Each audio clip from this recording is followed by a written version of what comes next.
Hello there, and welcome. Before you get too comfortable, just a gentle reminder to like the video and subscribe if you enjoy these calm explorations into the quiet corners of the past. Let me know in the comments where you're tuning in from and what time it is for you. Now dim the lights and let's ease into tonight's journey together.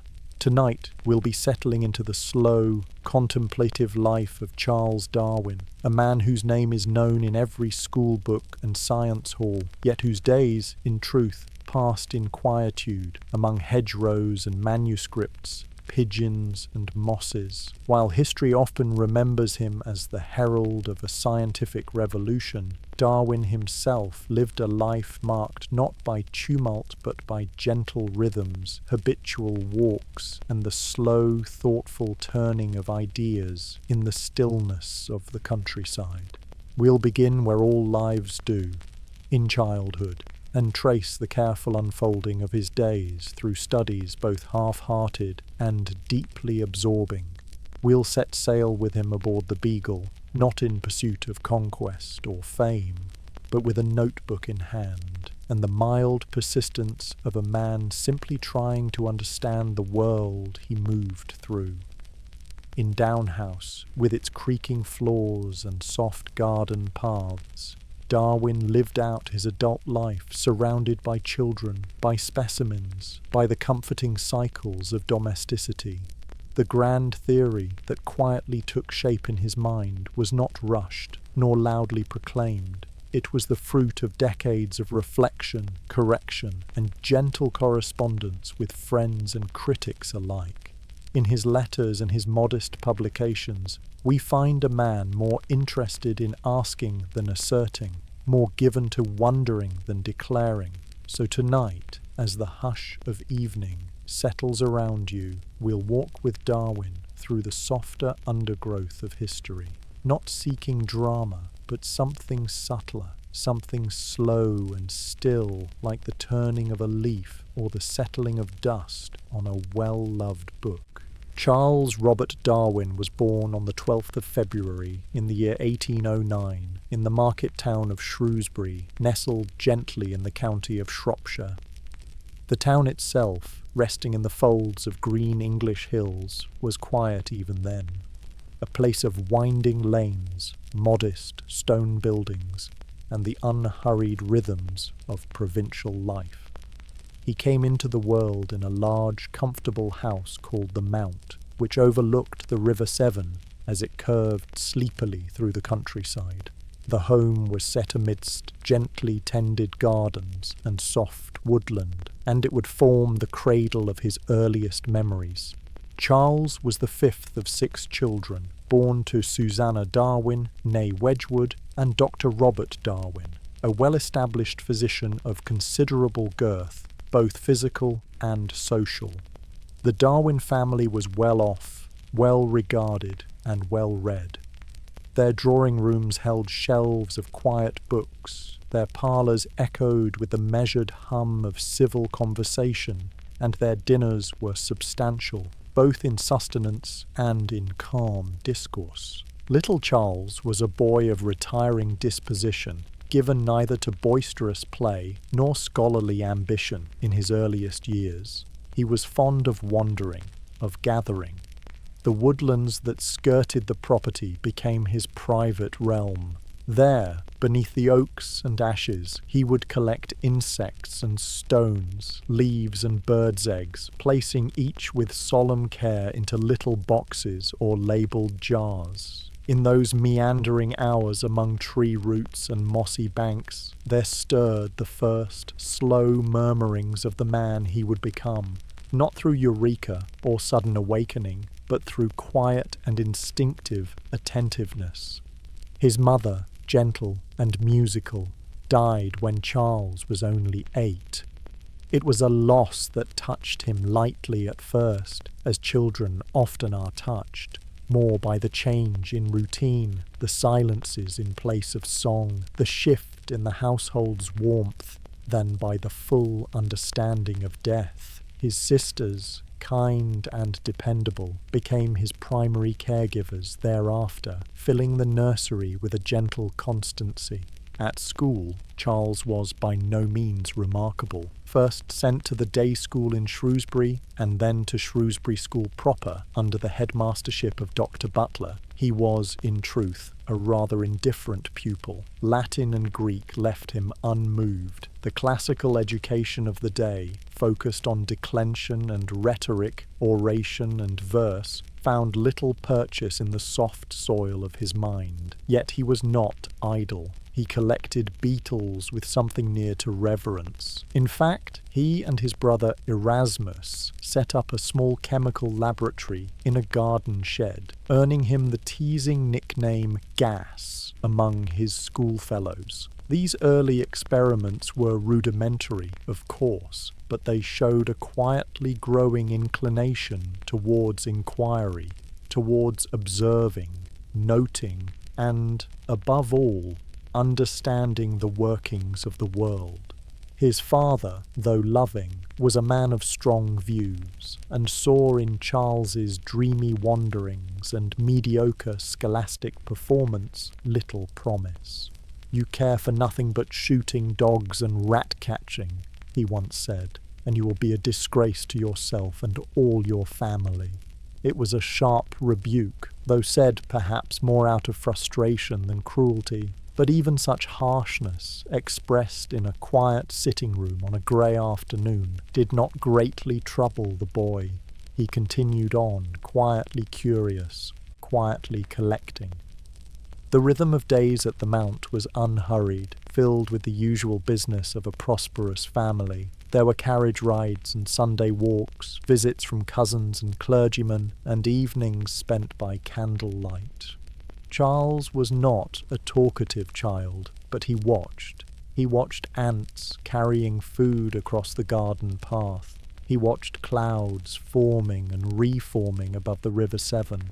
He watched the hands of the clock and the slow shifting of the seasons. Summers in Shropshire were soft and green, and Charles spent many of them out of doors, roaming hedgerows and leaning over clear brooks to spot minnows and water snails. In winter, when the light grew short and the fires crackled in the parlour, he read modestly, preferring tales of travel and natural wonders to the dry compositions of schoolmasters. His brother Erasmus, older by several years, was more bookish, more elegant in manner, and far more admired by their father. But Charles, though he admired Erasmus in turn, was not envious. He did not yearn for praise in any overt way.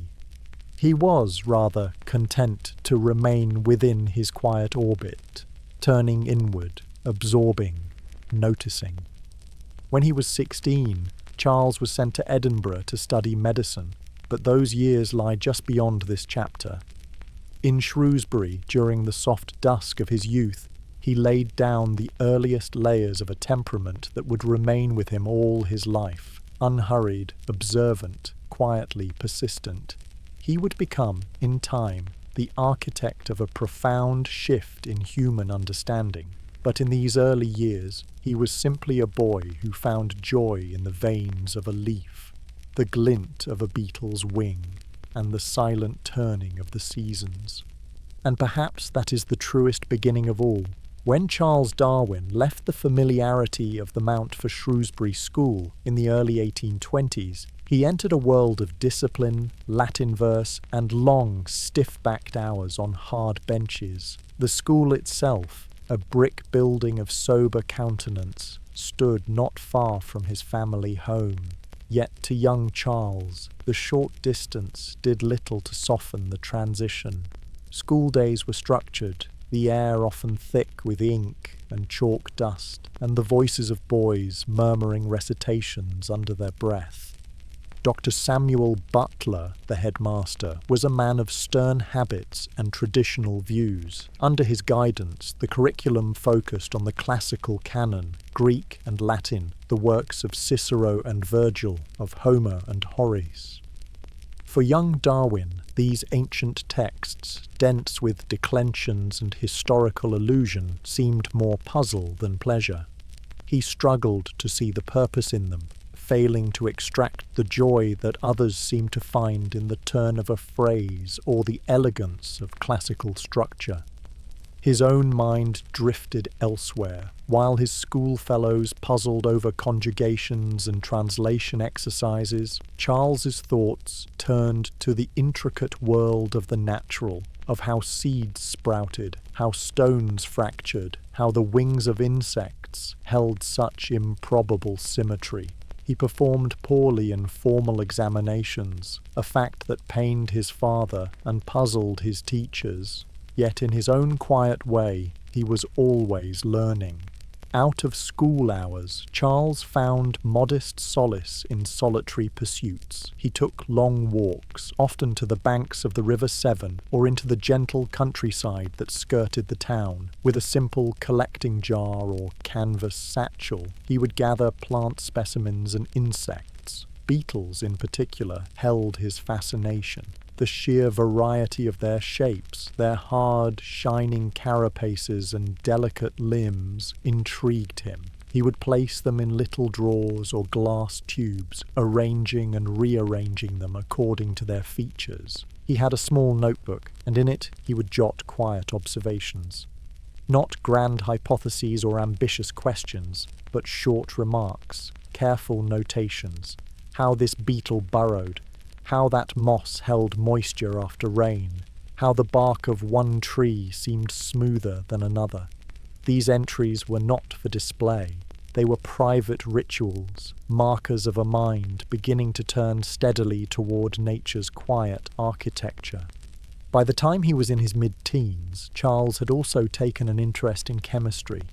He and Erasmus, his older brother, turned a garden shed into a makeshift laboratory.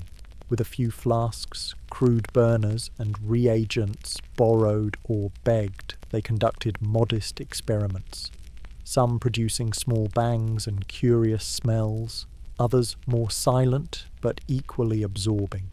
Their efforts drew a mixture of amusement and irritation from the household staff and passing neighbours. The locals dubbed Charles Gas, a nickname he bore with a kind of shy indifference. In truth, he was not a social child. He did not shine in company, nor did he court attention. Yet he possessed a gentle warmth, an openness that endeared him to those who knew him well. His sisters found him kind and observant. His friends, though few, valued his quiet presence. He was more likely to listen than to speak, and when he did speak, it was with thoughtfulness, sometimes hesitatingly, as though weighing his words, even as they left his lips. Dr. Butler, for his part, saw little promise in Darwin. In reports home, he described him as idle and inattentive, prone to distraction and lacking rigour. His father, concerned by this portrait, began to worry more deeply about the boy's future. To be a gentleman, it was thought, one must either have a respectable profession or a well-managed estate. Charles showed no strong inclination toward either. And yet, through those unremarkable school years, a quiet accumulation was taking place. In moments that seemed trivial, the turning over of a stone, the watching of a caterpillar, the slow dissection of a flower's stamen, Darwin was assembling a mental library, one page at a time. He was learning, slowly and intuitively, to see patterns where others saw only miscellany. He was teaching himself to observe with patience, to question gently, and to gather without judgment. He read in these years several books that would stay with him. Gilbert White's The Natural History of Selborne, with its soft, localized attentiveness to birds and seasons, made a particular impression. Here was a model of natural observation that valued detail over grandeur and gentle persistence over theory. It echoed something in Darwin's own temperament. He read travel literature too, accounts of explorers in far-flung lands, moving through jungles and over mountains, describing plants and animals new to the European eye. These stories filled him not with longing for glory, but with a quiet curiosity about the immensity of the natural world and its delicate, interconnected parts. As his final school years drew to a close, it became clear to his family that Charles would not pursue the life of a scholar. With university approaching, his father decided to steer him towards medicine, thinking perhaps that the family tradition might awaken a sense of purpose in the boy. And so, at the age of 16, Charles prepared to leave the quiet fields of Shropshire behind and make his way north to Edinburgh to study anatomy, surgery, and the human frame. But even as he packed his bags, as he folded his few belongings and took a last walk along the paths he knew so well, it was not visions of hospital wards or lecture halls that filled his thoughts. Rather, he lingered over the memory of a beetle found beneath bark, the feel of lichen between his fingers, the sound of wind passing through summer leaves. It would be some time before the full direction of his life became clear. But even now, amidst the rigid order of school books and Latin primers, something was gently, patiently unfolding. In the autumn of 1825, Charles Darwin arrived in Edinburgh, a city of stone and smoke, poised between medieval spires and the rational order of the Enlightenment. It was a place where ideas moved quietly beneath the surface, where surgeons, scholars, and philosophers gathered in lecture halls and drawing rooms to discuss the workings of the natural world. For the young Charles, still shy of 17, it was a new and somewhat daunting environment.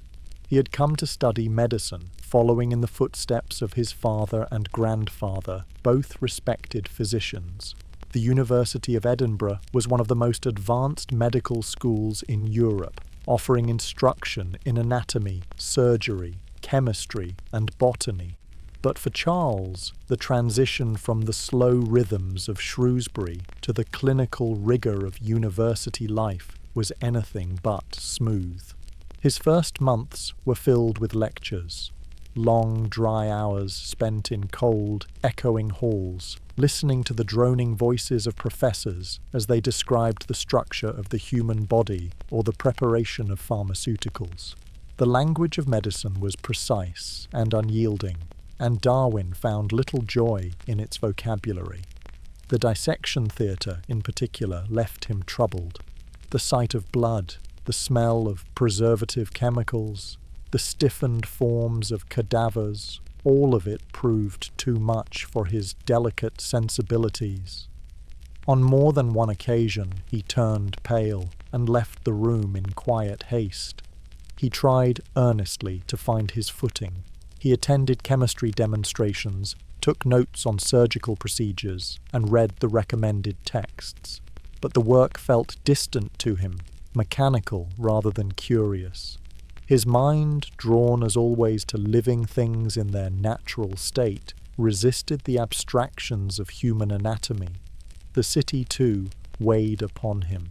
Though Edinburgh had its charms, its grand buildings and hilltop views, it lacked the soft countryside he had grown up with, the cold winds that swept in from the Firth of Forth, the grey stones of the old town, the press of crowds. It all seemed, to him, a little cheerless. And yet, within this unsettled period, small pockets of quiet joy began to form. Charles began attending meetings of the Plinian Society, a group of students and amateur naturalists who gathered to discuss the natural sciences in a more informal, less rigid setting. Here, in modest rooms by candlelight, young men spoke of mollusks, of sea creatures and coral reefs, of fossil layers and freshwater life. The tone was gentle, inquisitive, without the heavy formality of the university proper. Darwin found among these meetings a modest home for his curiosity.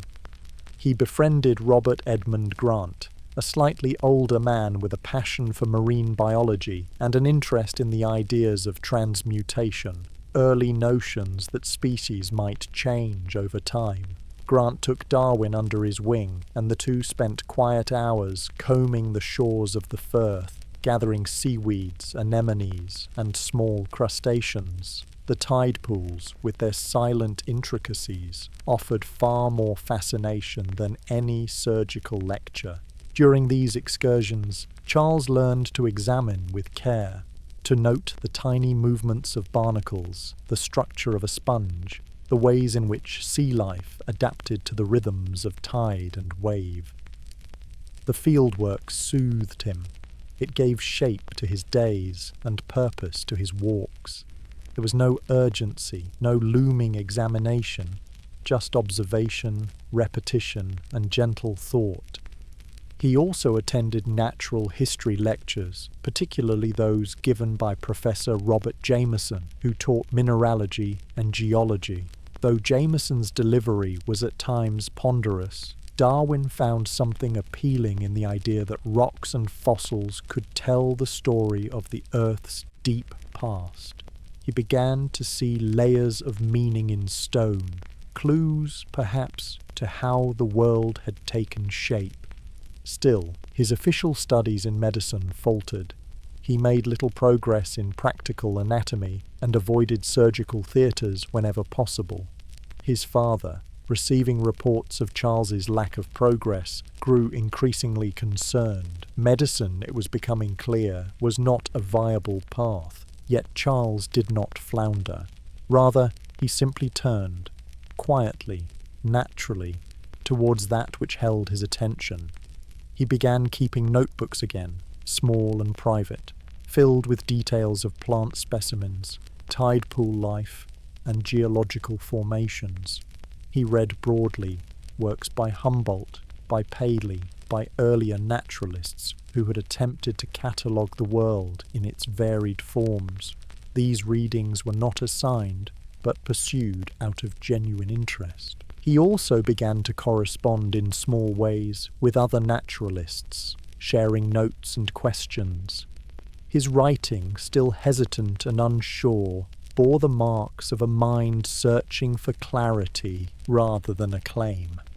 At home in Shrewsbury during the holidays, he continued to collect, to classify, to walk.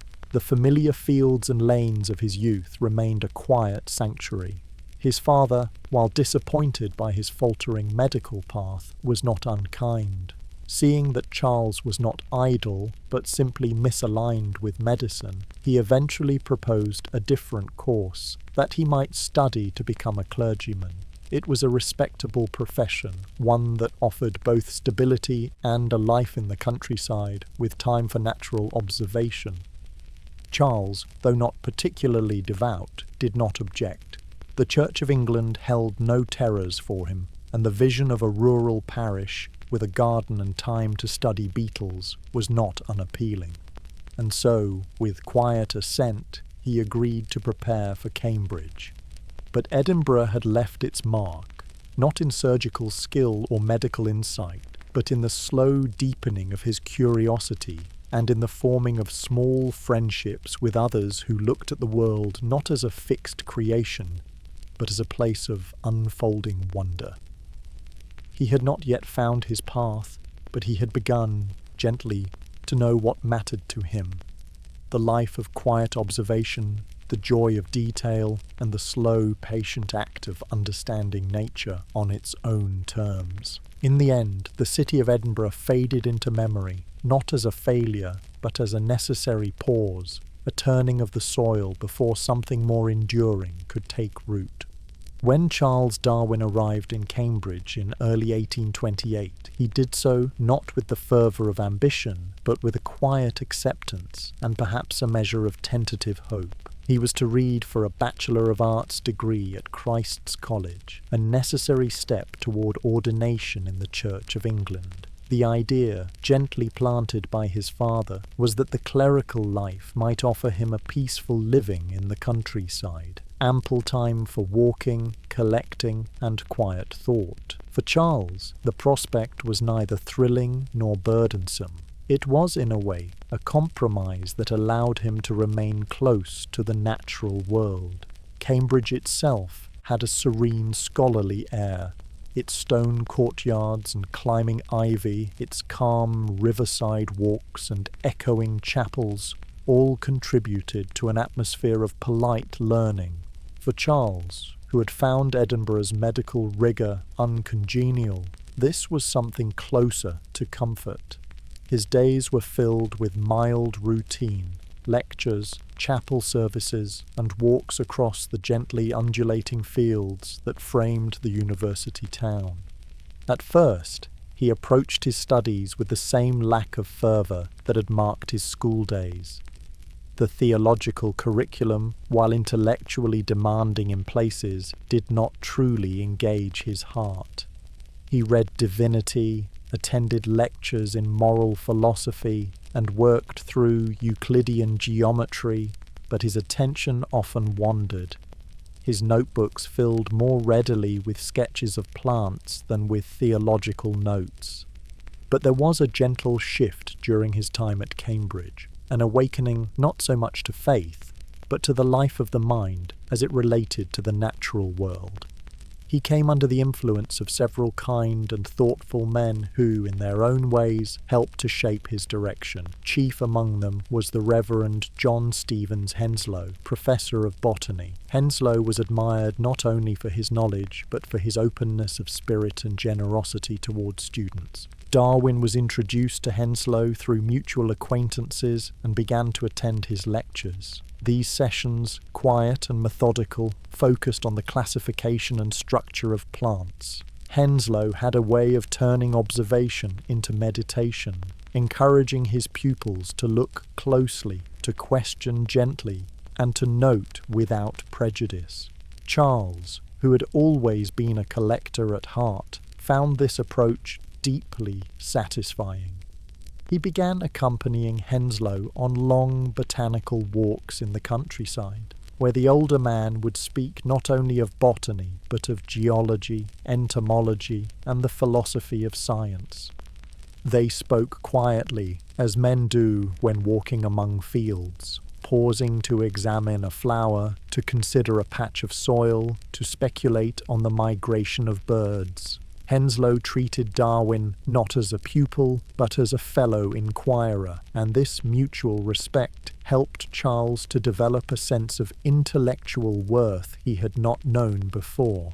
He began to read more widely and more attentively, especially works of natural history and scientific travel. He also resumed his beetle collecting with renewed enthusiasm. The woods and hedgerows around Cambridge yielded a surprising variety of species, and he soon became known among fellow students as an avid and knowledgeable collector.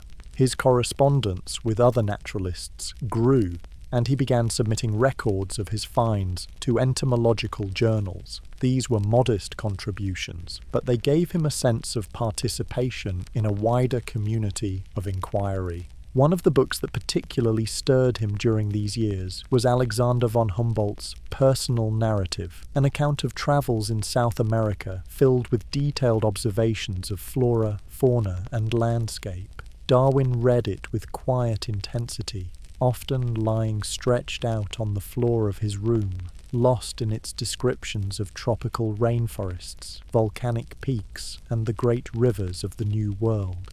It was not the drama of the voyages that held him, but the methodical, reverent attention Humboldt gave to the natural forms he encountered.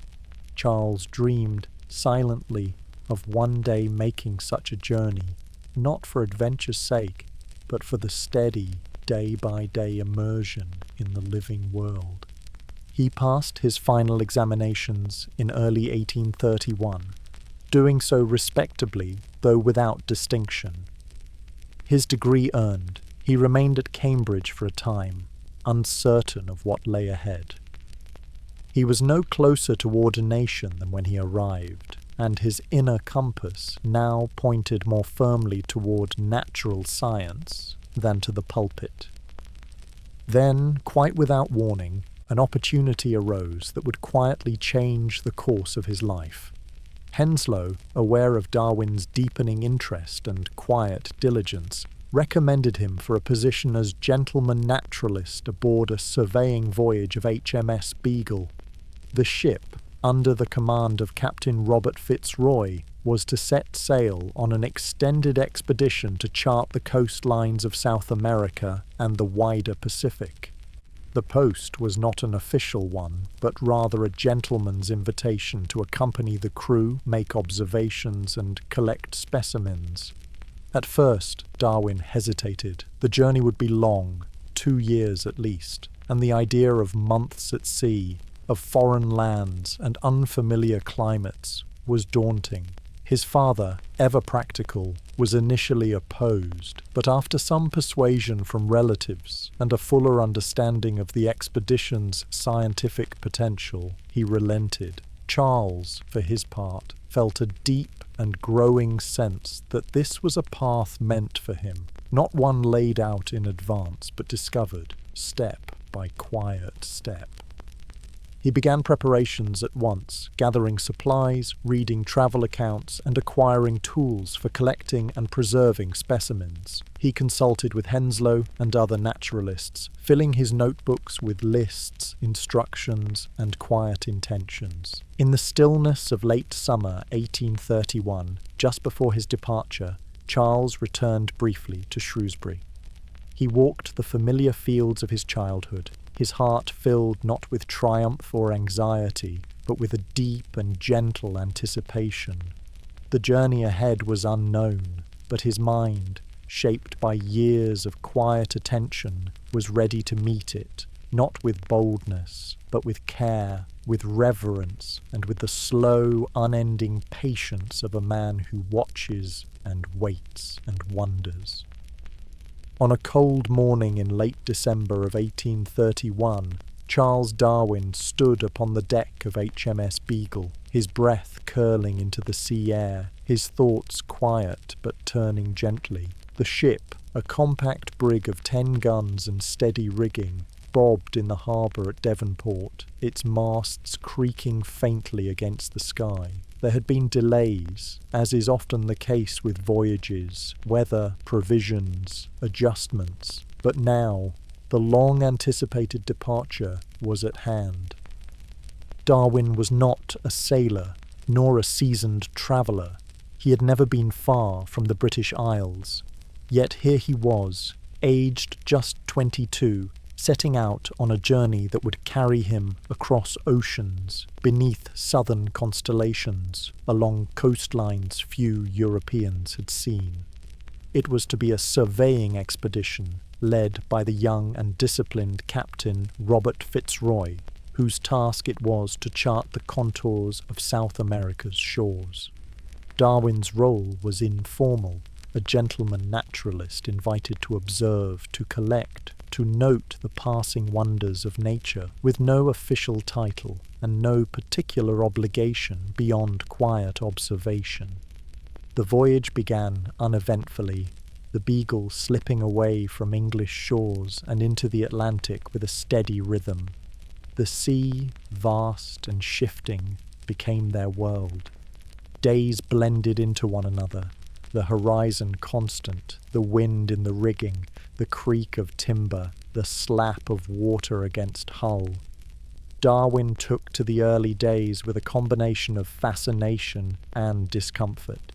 He suffered from seasickness, as many did, and spent more than a few hours lying in his berth, pale and weary, soothed only by the gentle roll of the waves and the occasional murmur of passing gulls. But even in those early weeks, his eyes remained open. He watched the play of light upon the water, the movements of seabirds wheeling above the mast, the colour of the sky in changing weather. He took notes, small at first, just a line here or there about a jellyfish or the shimmer of phosphorescence in the ship's wake. But gradually, as the coast of Madeira rose into view, his entries grew more certain. Their first landfalls were brief but vivid. The Beagle anchored off the Canary Islands, then Madeira, then the volcanic outcrop of St. Jago in the Cape Verde archipelago. These were lands unlike any Darwin had known, barren cliffs, stark cacti, crumbling lava beds, he walked along the rocky terrain with a notebook in hand, picking up fragments of coral, examining the colour of basalt, marvelling at the adaptations of plants clinging to dryness and heat. It was here, so early in the voyage, that he began to see the Earth not as a static backdrop, but as a story, told in stone, in shape, in slow transformation. He studied the horizontal layers of rock and realized that land could rise and fall, that islands could be built by ancient volcanoes and shaped by the sea's patient erosion. The idea of a changing Earth, still a matter of quiet debate among geologists, took hold in his mind not as doctrine but as observation. As the Beagle pushed on towards South America, Darwin settled into the rhythm of shipboard life. The days were filled with small tasks, taking readings, preserving specimens, writing letters. He read in his cabin, poring over Humboldt and Lyell, over travel accounts and geological theories. He talked with the crew, who found him friendly, if somewhat reserved. He and Captain Fitzroy, though of differing temperaments, maintained a respectful, if sometimes strained, working relationship. Fitzroy, deeply religious and a firm believer in creation as described by Scripture, held views that would, in time, diverge from Darwin's own. But aboard ship, their conversations were polite, even thoughtful, as they shared observations of landscape and weather. When they reached Brazil, the voyage truly began to open. The forests around Bahia and Rio de Janeiro unfolded before Darwin like a tapestry of motion and colour. He walked beneath towering trees, thick with lianas, saw butterflies of impossible hue, and heard the call of howler monkeys echoing through the canopy. The richness of tropical life overwhelmed him, not as spectacle, but as an endless source of patterns, adaptations, relationships. He noted the tiniest structures of orchid flowers, the precise behavior of ants in their colonies, the way certain birds built their nests in ways that defied easy explanation. He collected assiduously, though not hastily. Every beetle, every shell, every plant was studied, labelled, and preserved with care. His crates of specimens grew steadily, each item packed not just with paper and straw, but with quiet thought. He sent many of them back to England, where Henslow and others would examine them with growing interest. Though Darwin did not yet fully understand the implications of his findings, he sensed, increasingly, that life was shaped by place, by pressure, by need. The Beagle moved southward along the Brazilian coast, then on to Uruguay and Argentina. In these lands of pampas and plains, Darwin's interest in geology deepened. He studied riverbeds and coastal cliffs, collected fossils of extinct creatures, and began to consider how these great animals had once lived and vanished. He found the remains of large mammals, giant sloths and armadillos, embedded in the soft earth. Their size astonished him, as did their apparent relation to living species. Why had such creatures disappeared? Why did others remain? In the Andes, he climbed slowly, painfully, breath catching in the thin air, to examine strata high above the sea, filled with marine fossils. Once again, he saw evidence that land had risen, that time had pushed seabeds into the sky. These were not merely curiosities, but clues, gentle suggestions that the earth and all life upon it was in a state of quiet flux. Through all this, Darwin wrote. He kept a detailed journal, filled with precise descriptions and modest reflections.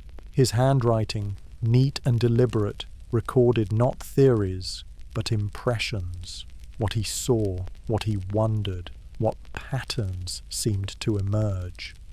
There was no rush, no grand declaration, just patient noting, and the soft rhythm of thought unfolding across time. And so, the voyage of the Beagle continued, not as a single moment of revelation, but as a long, slow unraveling. From each shore, Darwin carried away a little more understanding and a little more question. He did not know what he would make of it all, nor what shape it would take, but he was watching, always watching, and the world in turn was quietly offering itself to be seen. As the Beagle traced its winding path along the South American coastline and beyond, the rhythm of life aboard became as steady and subdued as the sea itself. The great excitement of initial departure had softened into the patient unfolding of day after day, each marked not by drama or revelation, but by small tasks, quiet discoveries, and the slow wearing of time. For Charles Darwin, these long stretches, whether spent aboard the ship or on shore in modest encampments, became the foundation of a deeply attentive life. Life at sea was often uneventful, the days bracketed by routine. The morning might begin with the first light filtering down into his cabin, gently illuminating the desk, cluttered with dried specimens, folded maps, and notebooks splayed open to half-finished sentences. A cup of tea, the ship's bell, the soft footfalls of crewmen on the decks above, these formed the muted chorus of morning aboard the Beagle. Darwin, ever prone to seasickness in heavy weather, often found solace in his writing. He kept several journals, one for personal observations, another for scientific notes, and a third for letters to friends and family in England. His entries were detailed, but never hurried. He would describe the shape of a shell, the curve of a leaf, the unusual habits of a small mammal glimpsed at dusk. There was no urgency, only the slow accumulation of quiet insight. On calm days, he would walk the deck, leaning over the rail to watch flying fish skim the surface, or to trace the ripples where dolphins swam in gentle pods. The sun would glint off the water, and for long minutes at a time, he would simply stand, observing the sea's undulations, letting the wind press against his face. It was during these quiet interludes that thoughts often stirred most fruitfully. No rush of revelation, just a soft weaving of observation into slow-forming ideas. When the ship anchored off coastlines, Darwin would disembark with quiet anticipation. These excursions were not grand expeditions, but rather long, deliberate walks, boots crunching on gravel, satchel over shoulder, collecting jar in hand. Whether exploring the pampas of Argentina, the forest edges of Brazil, or the arid slopes of Patagonia, he moved at a steady, thoughtful pace. He would kneel to examine an unusual beetle, or lie prone for minutes observing the movement of a lizard over stone. Each landscape left its subtle imprint. In the grasslands near Bahia Blanca, he marvelled at armadillos and birds adapted to the flat, wind-brushed plains. In Tierra del Fuego, he was struck by the stark contrast of cold and wet, and by the resilience of the native peoples who lived there, clothed in little, moving deftly across the harsh terrain. He observed, without judgment, how human life, too, bore the marks of its environment, how needs shaped habits, how conditions dictated structure. He also began to observe more carefully the distribution of species. Certain animals were found only in specific regions, while others seemed to vary slightly from one island to the next, one valley to the next. He noted, in passing, that this patchwork arrangement of life, this quiet variation, might hold meaning. At the time, he did not force these observations into theory. He simply recorded them, page after page, in a hand that grew steadier with practice. The Beagle itself was a small world, and life aboard was not without its tensions. Captain Fitzroy, though capable and intelligent, could be moody and quick to temper. The confinement of shipboard life occasionally gave rise to disagreement, but Darwin managed to maintain a respectful distance. He was not drawn to conflict. He preferred quiet conversations, readings shared with the ship's surgeon, or evenings spent sorting specimens by lantern light in the makeshift cabin lab. When they reached the Falkland Islands, the pace remained unhurried. Darwin collected fossils among the shale, studied penguins waddling along the shores, and marvelled at the resilience of the sparse vegetation. The cold was penetrating, but the work continued, quietly, steadily. Specimens were wrapped, labelled, and packed away. Sketches were made, notes recorded. Nothing hurried, nothing discarded. Throughout these months, letters from home would occasionally reach him, thin paper envelopes that brought a slice of English calm into the foreign landscapes. His sister's handwriting, his father's occasional remarks, and news of the familiar life in Shrewsbury reminded him that the world he had left behind remained as he had known it, unchanged, predictable, and waiting. It was a comforting thought. Perhaps one of the most striking phases of the voyage came with the ship's visit to the Galapagos Islands. Situated on the equator, yet cooled by ocean currents, the archipelago offered a unique tapestry of life. Darwin explored several islands, each with its own character: volcanic rock underfoot, sparse vegetation, and an array of species found nowhere else. Here, he observed tortoises whose shapes varied from island to island, and finches with beaks shaped according to their food sources. He did not, at the time, fully grasp the significance of these differences, but he noted them carefully, with quiet interest. There were no epiphanies beneath the Galapagos sun, only questions forming slowly. Why did creatures differ so subtly? What governed their shape and survival? Why should isolation give rise to distinction? These questions, like small seeds, lodged in his mind, to be turned over again and again in the slow soil of thought. As the voyage carried on, past Tahiti, New Zealand, Australia, and eventually the southern tip of Africa, Darwin's journals grew heavier with the weight of accumulated detail.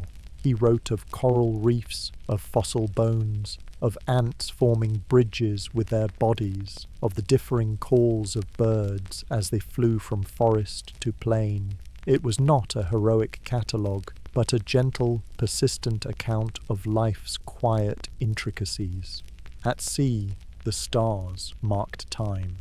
He would stand on the deck at night, the sky vast above, filled with southern constellations unfamiliar to English eyes.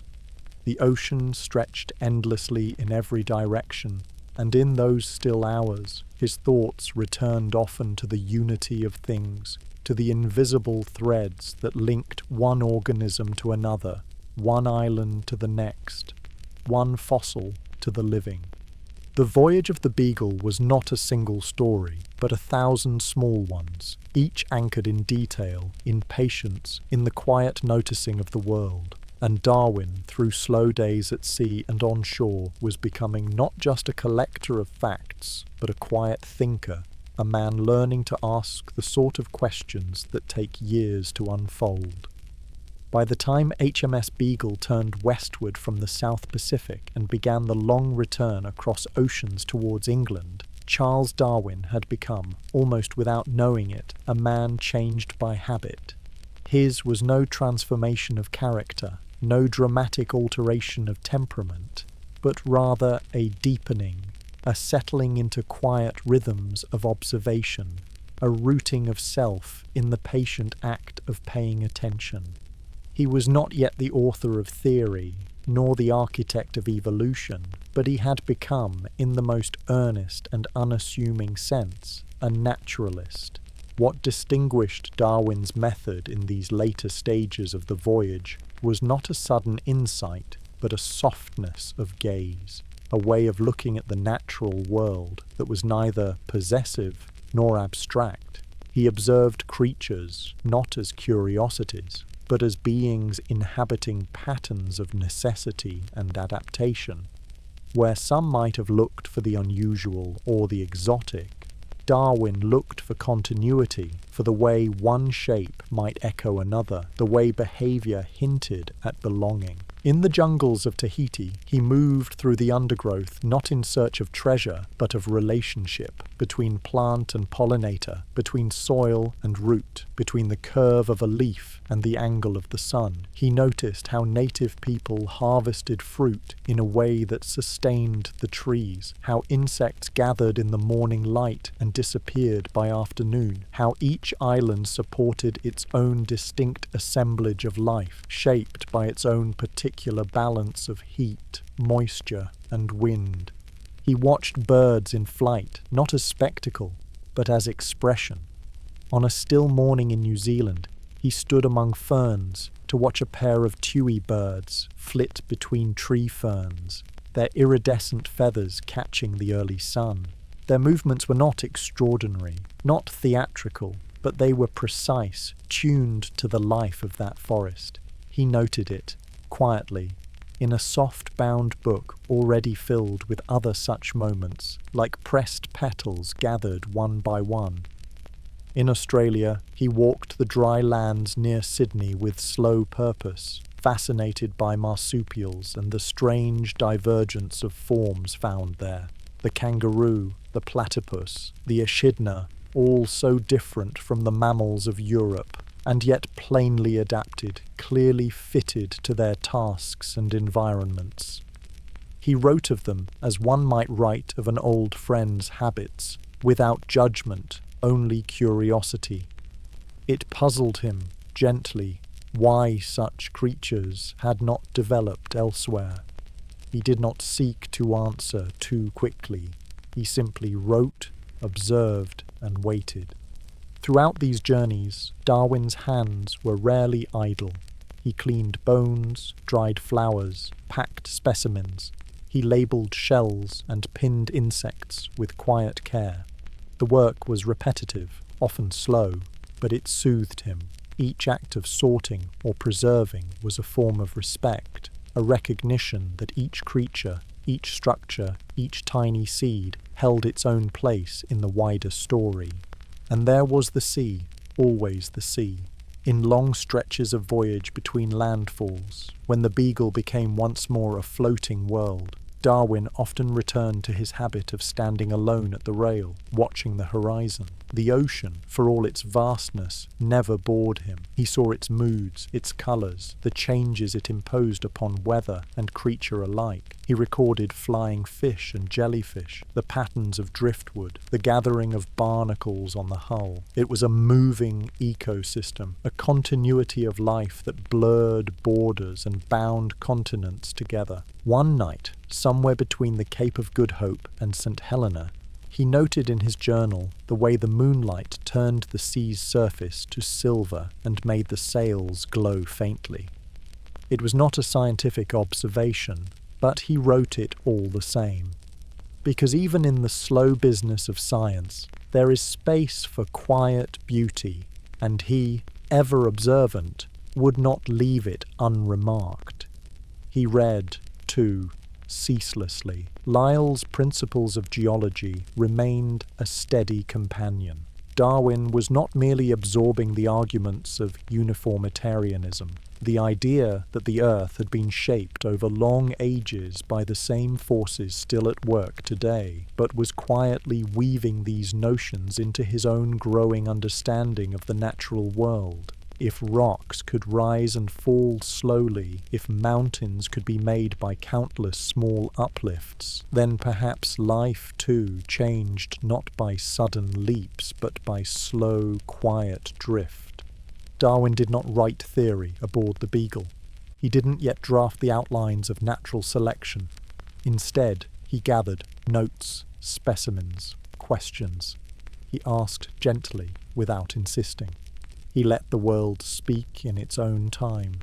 In St. Helena, he climbed to see the tortoises, marveling again at how isolated environments gave rise to particular adaptations. In the Azores, he watched seabirds wheel above steep cliffs, their cries distant and echoing, and all the while, as the ship sailed on toward home, he sorted, labelled, and wrote. When the Beagle at last rounded the English coast and entered the familiar waters of Plymouth Sound in October 1836, Darwin was just 27. Nearly 5 years had passed. He stood again on English soil, his face weathered, his notebooks full, and his mind quietly brimming with observation. He had left as a recent graduate, uncertain and tentative. He returned not as a discoverer, not yet as a theorist, but as something more grounded, a man who had spent nearly half a decade watching life unfold, patiently and without demand.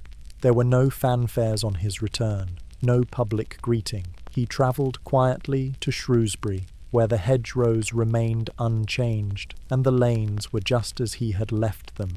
Yet within him, the shape of thought had shifted, not through brilliance, nor by boldness, but by the gentle practice of looking over and over until patterns began to speak. The voyage was over, but the real journey, the one through quiet thought, was only just beginning. When Charles Darwin returned to England in the early days of autumn 1836, he did so with little ceremony. There were no speeches, no honours, no proclamations. He disembarked from HMS Beagle as quietly as he had once boarded her, his trunks filled with carefully wrapped specimens, his notebooks tucked safely beneath the folds of his travelling coat. He was weary, sun-browned, and older in ways not easily measured. The streets of Plymouth, grey and damp with familiar drizzle, seemed almost too still after years of foreign coasts and sea breezes. His first destination was not London or Cambridge, but Shrewsbury, his childhood home, the Mount, where the gravel paths and soft hedges of the garden remained much as he had left them. His sisters welcomed him with gentle affection, and his father, who had once worried that Charles would come to nothing, now regarded him with cautious respect. There was no boasting in Darwin's homecoming. He spoke of the voyage modestly, though, when asked, his words carried the rhythm of someone who had grown accustomed to quiet thoughtfulness. In those first few weeks he walked the old familiar lanes, pausing to inspect mosses on stone walls, watching birds move through autumn trees. The hedgerows, he noticed, had changed only slightly. Some plants had shifted in position, some old oaks bore more lichen than before. Time, in Shropshire, moved with the same unhurried dignity it always had, but Darwin's mind did not rest. Even as he returned to a world of calm routine, his thoughts stirred with the quiet urgency of ideas long held in waiting. His journals from the voyage, some nearly filled to their margins with observations, pressed inwards now, demanding a more ordered shape. He had seen too much, noticed too many subtle consistencies across distant lands, for his thoughts to remain merely descriptive, and so he began, with characteristic patience, to sort.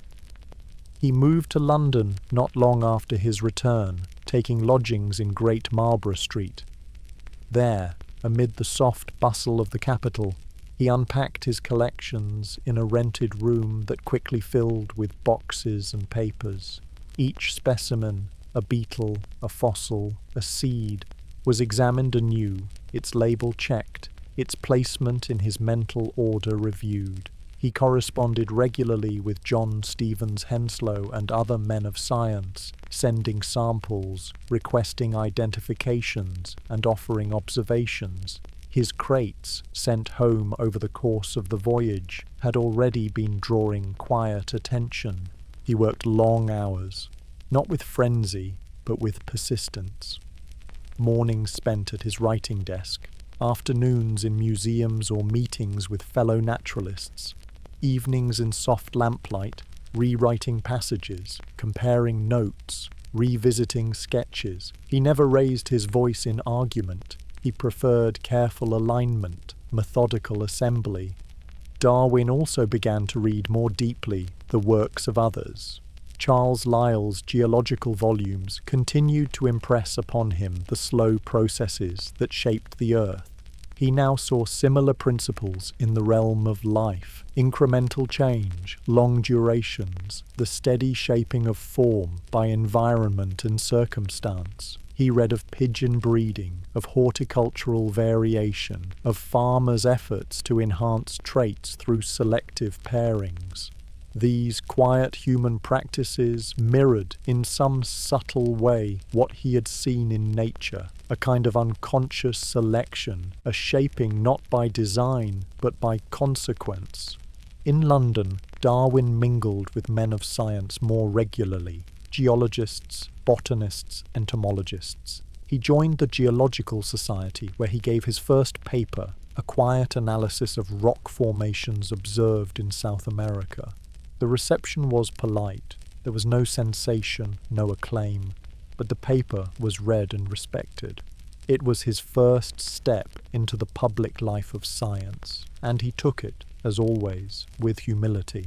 He published his journal and remarks, a narrative drawn from his voyage notes. The writing, while unembellished, revealed his careful eye and even temper. It was received warmly, and the volume was later included as the third part of the official narrative of the surveying voyages of HMS Adventure and Beagle.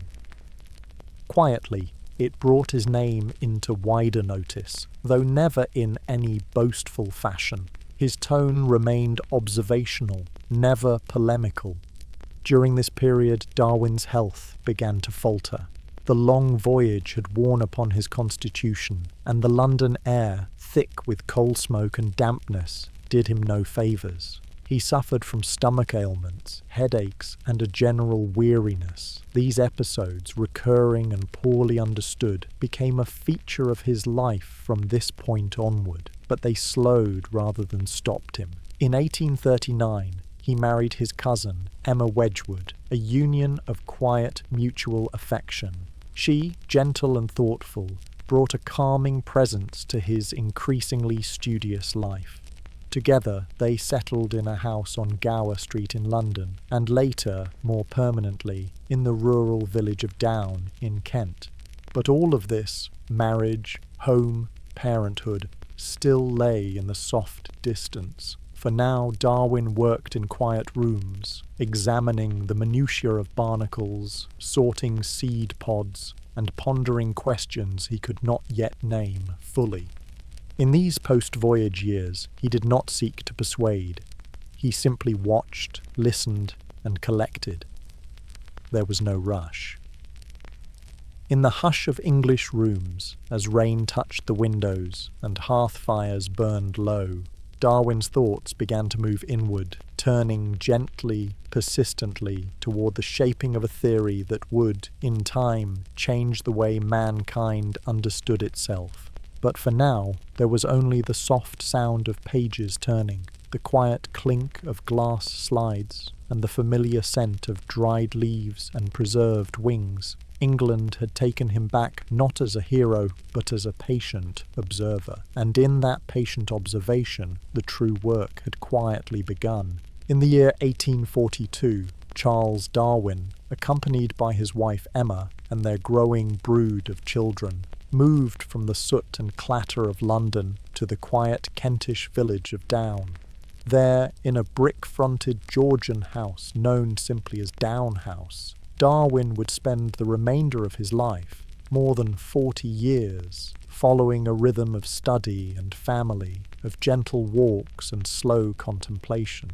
It was here, amid the hum of bees and the rustle of orchard grass, that his most enduring work would unfold, not in thunderclaps, but in the quiet accumulation of days. Down House stood just outside the village itself, at the end of a modest lane. The garden, modest at first, soon grew into a structured space of shaded paths, flower beds, a kitchen garden, and an expanse of wild meadow. There was a greenhouse, where he cultivated insectivorous plants, and a sandwalk circuit, a simple gravel path bounded by trees and hedgerows, which Darwin walked every day, usually alone, often multiple times. These slow circuits became a kind of moving study, a place for him to turn over thoughts, returning to the same stretch of ground even as his ideas moved forward. The house itself was spacious but unpretentious, rooms filled with light in the mornings, dimmed into quiet corners by late afternoon. There was a study at the rear, lined with books and papers, warmed by a fireplace in winter.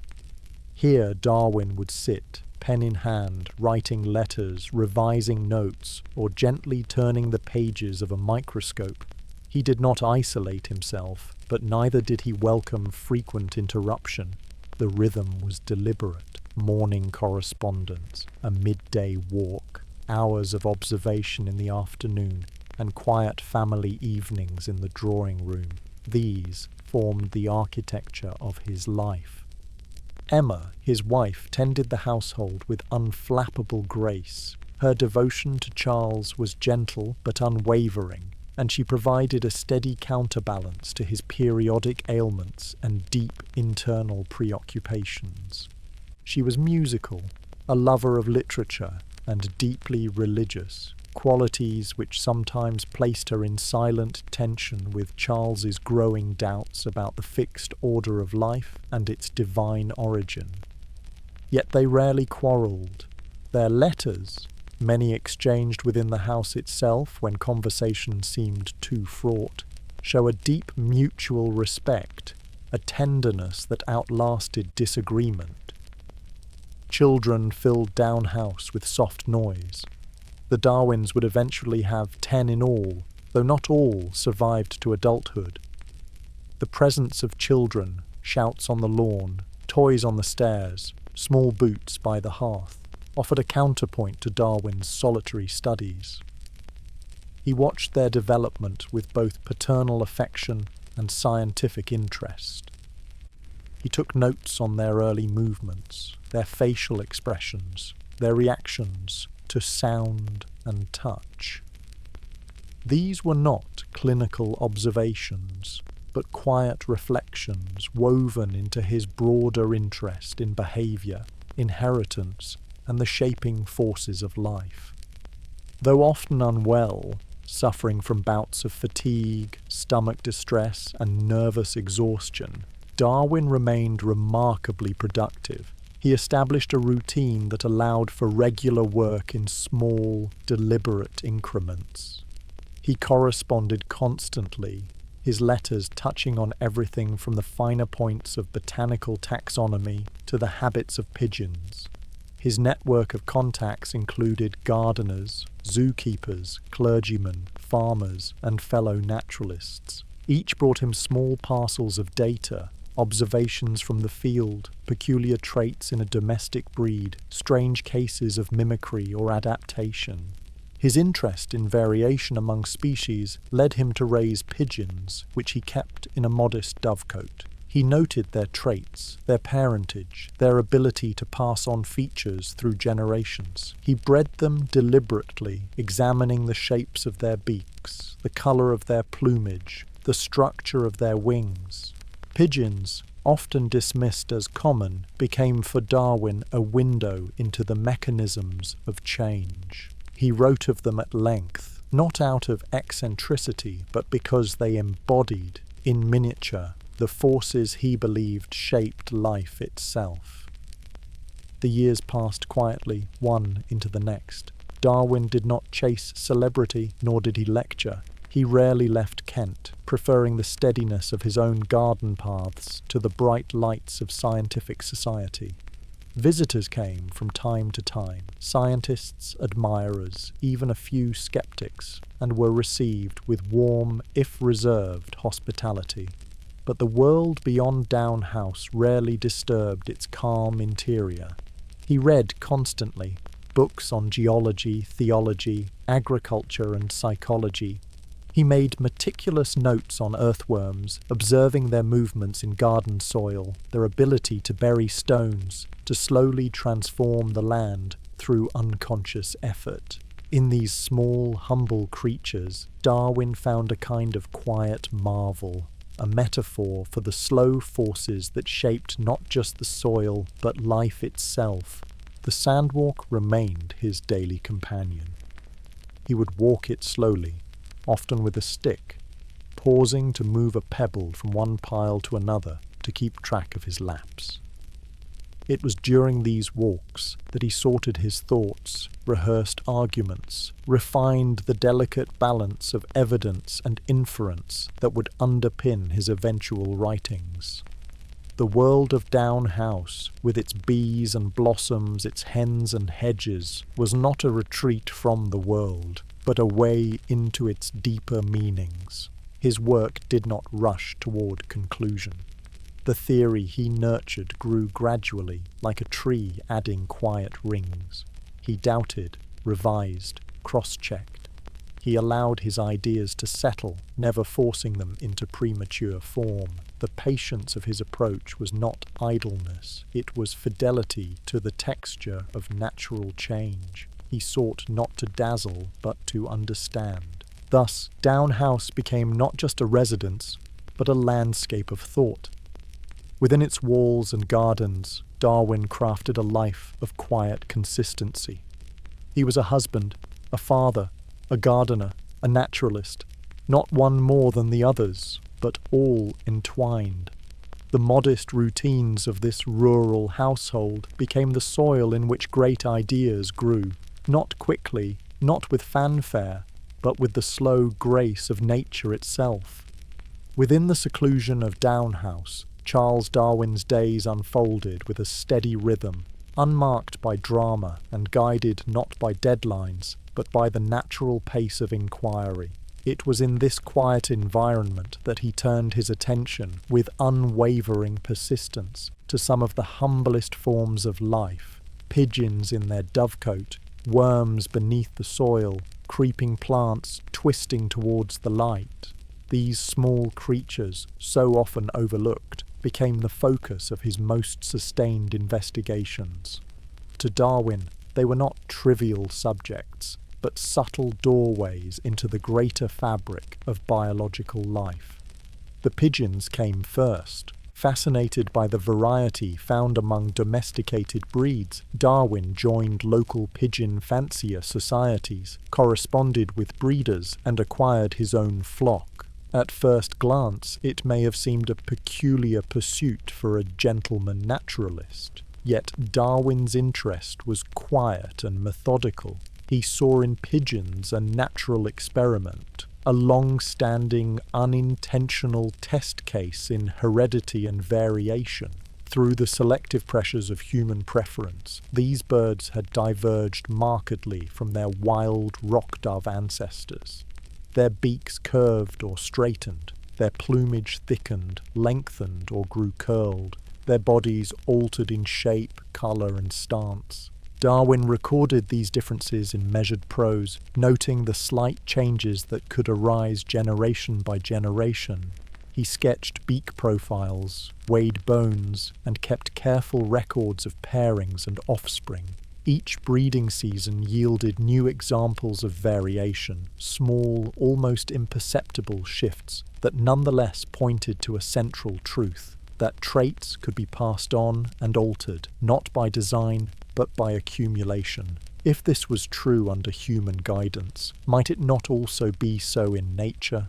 Alongside the pigeons, Darwin's attention settled on the silent workers of the soil, earthworms. For over 40 years he observed them, sometimes with lantern in hand in the quiet evening hours, watching as they emerged from the soil to drag leaves into their burrows. He noted how they digested organic matter, aerated the earth, and reshaped the land through countless, unconscious movements. He conducted small, gentle experiments, placing objects on the ground to see how worms would pull them in, or observing their responses to light and sound. In 1881, near the end of his life, Darwin published The Formation of Vegetable Mold Through the Action of Worms, a study of these creatures' role in breaking down organic matter and maintaining fertile soil. The book, though seemingly minor in subject, sold well and was widely read. For Darwin, it was not a diversion from larger theories, but a quiet return to his earliest instincts, the belief that even the smallest lives are shaped by necessity, interaction, and time. His observations extended to the creeping and climbing plants that filled his greenhouse and garden beds. He studied how tendrils found support, how roots followed moisture, how movement could occur without muscles or minds. Using hand lenses and makeshift measuring tools, he tracked their progress day by day, marveling at their subtle resourcefulness. These plants, he saw, were not passive. They responded to stimuli, adjusted their growth, sought support. They were dynamic within their own terms, shaped not by will, but by quiet responsiveness to their environments. Darwin's work during this period did not pursue drama, it pursued detail. He was less interested in exceptions than in consistencies, less in monsters than in mild deviations. His writings from Down House carry the tone of someone more at ease with slow thought than sharp proclamation. He questioned everything gently, testing not with confrontation, but with methodical repetition. The atmosphere of the house supported this mode of life. Meals were taken at regular hours. Children came and went through the study, bringing in questions, wildflowers, or requests. Darwin was not isolated from his family, but quietly embedded within its ebb and flow. When the weather permitted, he took long, slow walks on the sandwalk path, often with his dog Polly, padding softly alongside. He used these walks to think, not in bursts, but in long, looping reflection. The trees changed with the seasons, the undergrowth rose and fell, and Darwin continued his laps, pebble in hand, ticking off each circuit in a method he had long adopted. Visitors, when they came, were received with quiet courtesy. Darwin disliked argument and avoided public lectures. He preferred to share his thoughts in writing, where nuance could be preserved and the pacing remained his own. He maintained a voluminous correspondence, often spending hours at his desk, composing careful replies to inquiries from around the world. His letters are remarkable, not only for their detail, but for their tone, modest, precise, and deeply respectful of others' views, even when he disagreed. All the while, the great work of his life, the shaping of a theory to explain the transmutation of species, continued to take root beneath these quieter studies. But Darwin did not press himself forward. He allowed the ideas to unfold, testing them against nature, against the observations of breeders, gardeners, explorers, and scientists. There was no haste. He knew that the world he was trying to describe had been shaped over unimaginable spans of time. It would not be understood in a rush. His home, his family, his pigeons, his worms, these were not distractions. They were his grounding. They reminded him daily that change does not come from disruption, but from steady, cumulative adjustment. Each trait, each behavior, each adaptation was the outcome of long sequences of circumstance and survival. In the stillness of Down House, Darwin's thoughts moved not in leaps, but in long curves, slow, deliberate, and soft-spoken. Through years of watching and wondering, he assembled not a single answer, but a way of seeing. And it began not with the dramatic or the rare, but with the quiet, everyday texture of the living world. As the 1850s unfolded, Charles Darwin continued to work in the quiet shelter of Down House, his days shaped by correspondence and contemplation, the steady passage of seasons marked not by public engagements, but by private pages slowly filling with ink. Though the outside world advanced with its own restless energy, railways stretching through the countryside, factories rising in smoke and soot, Darwin's life remained steadfastly anchored in the gentle rhythms of home, study, and reflection. The heart of his labour now lay not in outward exploration, but in the inward arrangement of thought. He had, over the preceding years, gathered a vast and intricate body of observations on pigeons and finches, barnacles and worms, geological strata and fossil fragments. Yet he had not yet spoken openly of the great idea that had begun to take form among these details. That idea, so quietly born aboard the Beagle and nurtured in the stillness of the Kentish countryside, suggested that life itself, in all its variety and splendour, had not been fixed in its present forms, but had instead unfolded through a slow, branching process of change. He recorded these thoughts with care, not in grand declarations, but in modest notebooks labelled with letters B, C, and so on. The most important of these, simply titled Notebook B on the Transmutation of Species, began in 1837. In it, Darwin allowed himself to sketch the early outlines of what would one day be called natural selection. He noted, with the same calm logic he applied to all things, that favourable traits tended to persist, while less advantageous ones faded away. There was no need for sudden transformations, no need for miraculous interventions. Change, he believed, could come through the slow shaping hand of environment and survival. Yet Darwin did not rush to publish. He knew that the idea was bold, perhaps even troubling. The prevailing view of nature in his time remained one of fixity, of divine order and immutable kinds. Even those who studied the natural sciences often hesitated to suggest that species might change over time. And so he kept his notes private, sharing them only with a few trusted confidants. He sought not approval, but careful counsel. Among those with whom he corresponded was Joseph Dalton Hooker, a botanist and close friend whose intellect Darwin trusted deeply. Their letters, over many years, trace the slow, deliberate unfolding of Darwin's thoughts. He shared doubts, posed questions, tested the coherence of his ideas against new data. Hooker responded not with judgment, but with thoughtful encouragement and occasional challenge. These exchanges helped Darwin refine his thinking, anchoring it more firmly in observed detail. He also wrote to Charles Lyell, the geologist whose steady theories had so influenced his own view of time and process. Lyell, cautious in temperament, was slow to embrace Darwin's ideas, but remained a supportive listener. Their letters, full of patience and mutual respect, speak of an age when even radical thoughts could be shared within the safe confines of friendship.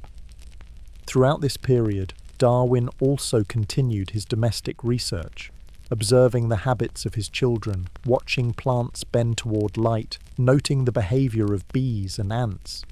He did not see these inquiries as distractions from his broader theory, but as vital threads within its tapestry.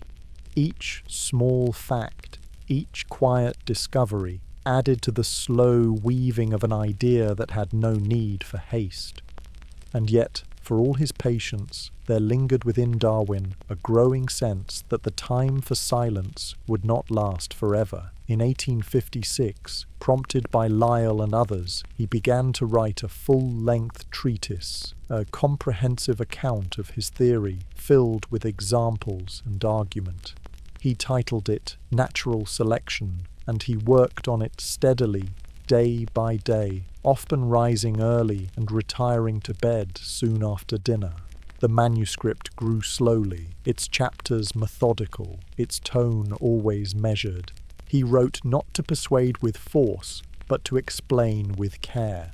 He anticipated objections and addressed them gently. He understood the gravity of what he was proposing, not only a change in scientific understanding, but a subtle reshaping of how humanity might see itself within nature. Still, he hesitated to bring his work to light. He had no taste for controversy, no desire to provoke. He did not think himself a revolutionary, nor did he enjoy the role of challenger. His doubts were not about the theory itself, which he had tested in so many ways, but about the response it might invite. He worried about misunderstanding, about the bluntness of public debate. He preferred the quiet clarity of private letters, where tone and nuance could be preserved.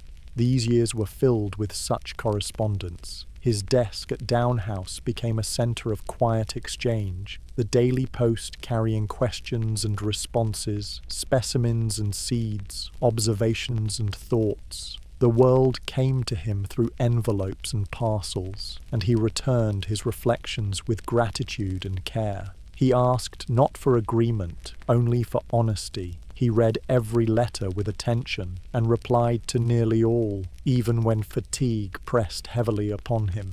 Emma, ever by his side, offered quiet companionship during these years of quiet intensity. She read his drafts, not always agreeing with his conclusions, but always respecting his sincerity.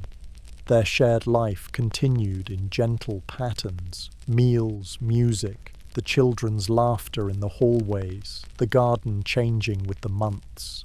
Darwin's illness continued to come and go, sometimes keeping him in bed for days. But he never gave in to idleness. Even in convalescence, he would write, or think, or revise. By 1858, the manuscript of Natural Selection remained unfinished, still growing in scope. Darwin, ever meticulous, could have continued refining it for years to come. But a letter arrived, quietly, as all letters do, that would nudge his thoughts out of the private realm. It came from Alfred Russel Wallace, a young naturalist working in the Malay archipelago who had independently reached a theory strikingly similar to Darwin's own. Darwin was struck not by anger nor by envy, but by a mixture of relief and responsibility. Here, at last, was confirmation, unlooked for, uninvited, but undeniable, that another thoughtful observer had followed the same threads to the same idea. It was not possession Darwin felt, but stewardship. The time for silence, he understood, had passed. And yet, even then, he acted with care. He consulted friends. He proposed a joint presentation of his and Wallace's ideas. There was no bitterness, only quiet dignity. It would be another year before On the Origin of Species appeared in print. But the decision had been made, not in haste nor in pride, but in the calm, reflective spirit that had shaped every step of Darwin's long path. For now, in the long twilight of the 1850s, the letters continued. The doubts persisted, not of fact, but of reception, and through it all, Darwin remained at his desk, observing, writing, and waiting for the world to be ready to listen.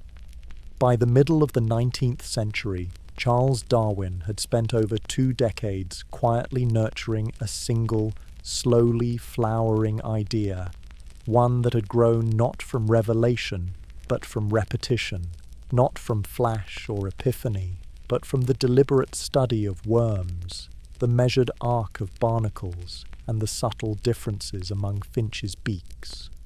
The theory, still forming in his mind and on the page, had become a kind of companion, present in every walk, in every page turned, in every letter read by candlelight. And yet, it had not yet taken its public form. The manuscript of Natural Selection, as it was titled in his private notes, had swelled to an immense size. Darwin wrote steadily but cautiously, filling chapter after chapter with evidence drawn from decades of observation. There were examples from the voyage, from his garden, from the breeding of pigeons, from the habits of bees and the distribution of flora on distant islands. Every point was supported, every argument grounded in detail. Yet the work, as it stood in 1858, was still incomplete. Darwin, with his habitual thoroughness, seemed prepared to go on writing for years. But events beyond his study walls were beginning to stir the quiet water of his thoughts. The letter from Alfred Russel Wallace, arriving like a gentle tap on the shoulder, brought a moment of pause. Wallace, writing from the Malay archipelago, had drafted an essay outlining a theory of evolution by natural selection, strikingly similar to Darwin's own. He had read the signs of nature differently, perhaps, in another hemisphere, under different stars, but the conclusion he reached echoed Darwin's with an uncanny fidelity. Darwin's reaction, as recorded in letters and journals, was one not of indignation, but of quiet consternation. For years he had laboured in private, shaping his theory with care, uncertain of how and when, or even if, to share it. Now, quite unexpectedly, another had arrived at the same shore, bearing a similar message. The dilemma was both practical and personal. He did not wish to eclipse Wallace, nor to forfeit his own place in the long conversation of natural history. He turned, as ever, to his circle of confidants. Lyell and Hooker, trusted friends and fellow scientists, proposed a joint presentation to the Linnean Society, a quiet, respectable body of men who met in London to discuss matters of biology and botany, and so it was agreed. On the 1st of July, 1858, 2 short papers were read aloud, one by Wallace, the other by Darwin. Neither man was present. There was no applause, no fiery debate. The meeting passed without much note. Darwin, in fact, had just suffered the loss of his young son, Charles Waring, a sorrow that placed all other matters in subdued perspective. The household at Down House was cast into mourning, and in the stillness that followed, Darwin turned inward once more. Yet something had shifted. The curtain had been drawn back, even slightly. The world now knew that he had something to say. And so, with the manuscript of Natural Selection still too large and unwieldy for publication, Darwin turned to the task of writing a shorter version. It would be called On the Origin of Species by Means of Natural Selection. Not a treatise, not a final word, but a summary, a starting point. He wrote it quickly, by his standards, completing it in less than 15 months. Even so, each page bore the marks of long thought. The book was not radical in tone, nor hurried in spirit. It was, as with all Darwin's work, measured and modest. The structure of the book reflected the structure of his mind. He began with variation under domestication, pigeons and dogs, horses and cabbages, moving gently from the familiar to the broader principles. He then explored variation in nature, the struggle for existence, the principle of natural selection, the laws of divergence. He included whole chapters on objections and difficulties, often phrasing them better than his critics might. He acknowledged uncertainty, offered alternatives, and gently guided the reader towards a new way of seeing. The language was careful. He did not speak of revolution or upheaval. He wrote of descent with modification, of favoured races in the struggle for life, not of sudden change, but of slow, persistent adaptation. The metaphors were natural, never combative. He likened natural selection to a breeder's hand, shaping but not designing. He described nature not as cruel, but as intricate.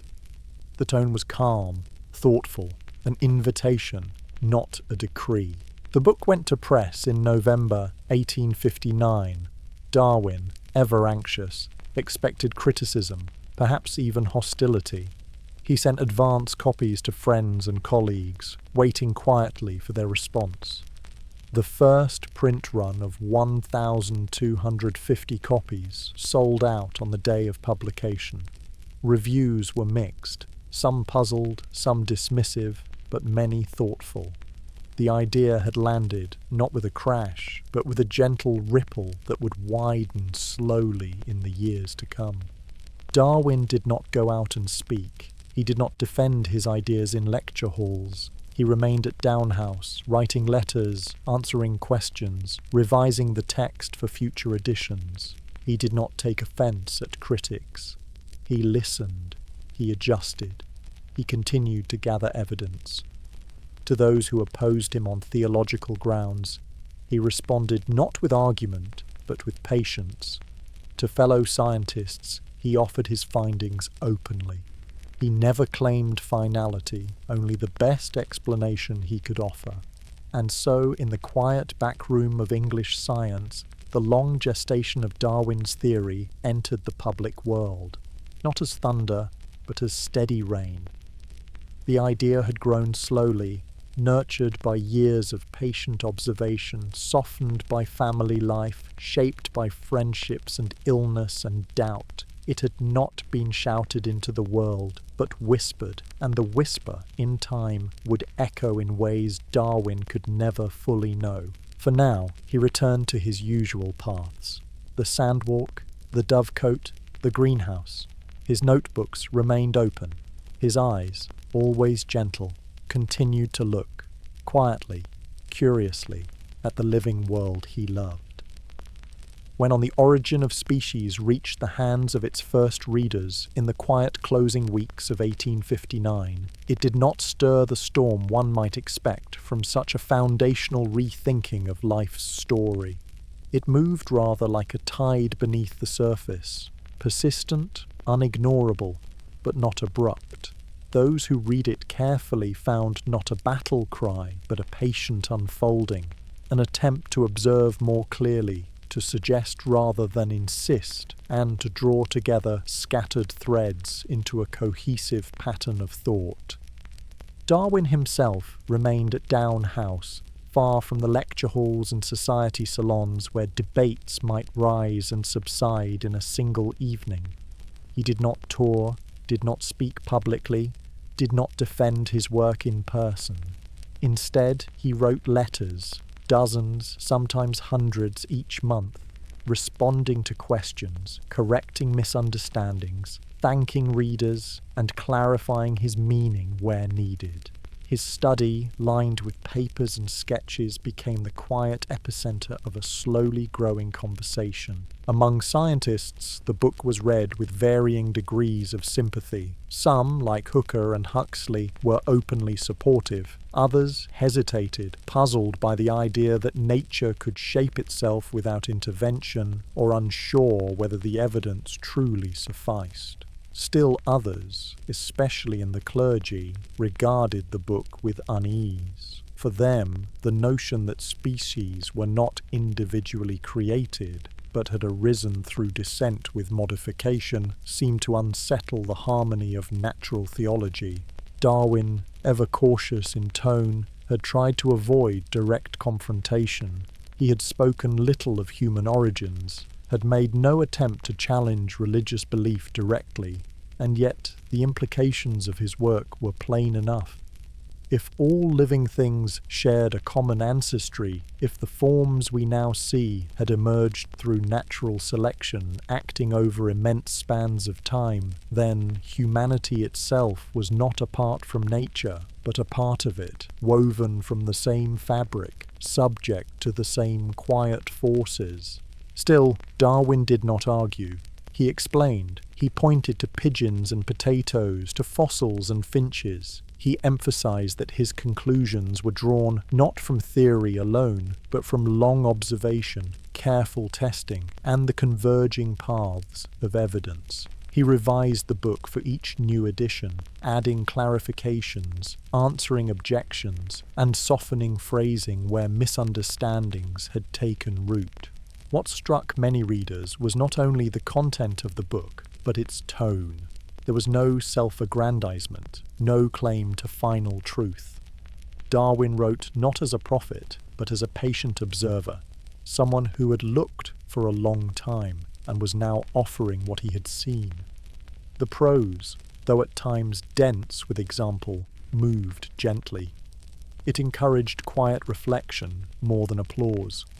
Public reactions varied. Some took the book in stride, others with unease, but very few dismissed it outright. Something about Darwin's approach, its modesty, its grounding in tangible detail, made it difficult to ignore. It was not a speculative tract, but a work of accumulation. Its strength lay not in its boldness, but in its quietness. At Down House, life changed very little.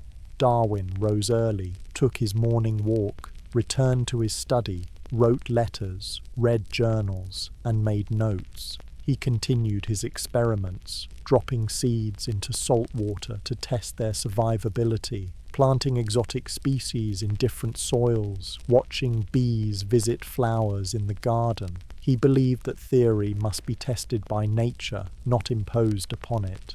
Each idea remained provisional, open to refinement. His family life continued in its quiet rhythm.